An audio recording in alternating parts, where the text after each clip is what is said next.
প্রতিদিন ডাল খাওয়াটা জরুরি, বিশেষ করে বাচ্চাদের জন্য। কিন্তু রোজ রোজ কি একই স্বাদের ডাল খেতে ভালো লাগে? তাই আজকে একটু অন্য স্বাদের ডাল বানাচ্ছি, মানে ডালের বড়া বানাচ্ছি। মুসুর ডালটাকে 1 ঘন্টা মতো ভিজিয়ে রেখেছিলাম, তারপরে মিক্সিতে ভালো করে বেটে নিয়ে নুন আর হলুদ দিয়ে ফেটিয়ে নিয়েছি। তারপরে ছোট ছোট বড়া করে তেলের মধ্যে দিয়ে ভেজে নিলাম। অল্প অল্পই তেল দিয়েছি, একেবারে ডুবো তেলে ভাজিনি। বড়াগুলো ভাজা হয়ে গেলে কড়ার মধ্যে একটুখানি 5 ফোড়ন আর একটু শুকনো লঙ্কা দিয়ে ফোড়ন দিয়ে দিয়েছি।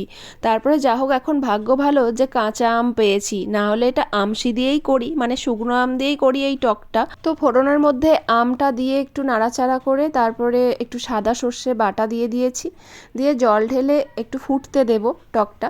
তারপরে ওই বড়াগুলো এর মধ্যে দিয়ে দেবো। তারপরে এই টকের মধ্যে যখন বড়াগুলো একটু ফুটে যাবে তখনই নামিয়ে নেবো আমাদের গরম গরম মুসুর ডালের বড়ার টক। আজকের ভিডিও এই পর্যন্তই।